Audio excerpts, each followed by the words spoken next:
You know, I remember here in Perth many years ago, there was a locust plague. And I remember in the West Australia, you used to get those newspapers, and it reached, I think, somewhere like in Geraldton, and it was coming to Perth. And the next day it was 20 kilometres closer, and the next day, and the next day, and they said it's going to be coming in 2 days' time. And the next day we got the paper, it's coming tomorrow. Nothing happened. It was a complete sort of wind-up.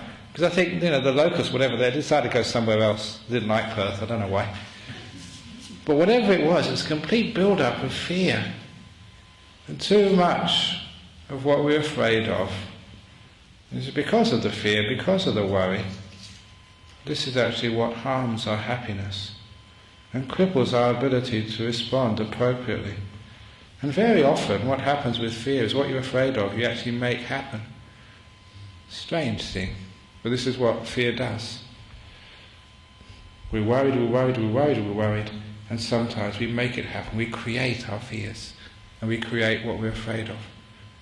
So it's wonderful actually just to let go of the fears and how you actually overcome that. You can start with your awareness and mindfulness.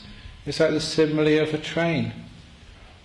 If you have a train, and actually just today we saw the first train on the Southern Railway line over in Armidale on the freeway. But when it was stopped, it wasn't going anywhere. And that was very symbolic. But anyhow,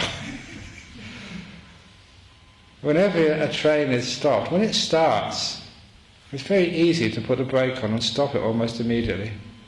But when a train has picked up speed, and it's hurtling along the tracks, and if it has to stop, sometimes it takes 500 metres, even a kilometre to come to a halt. It's got far too much momentum. Same with your thought processes, or especially your emotional processes. Once they've picked up momentum and they're travelling very, very fast, it's just so hard to stop. But if you can catch yourself early on, it's so easy to stop these bad habits of the mind.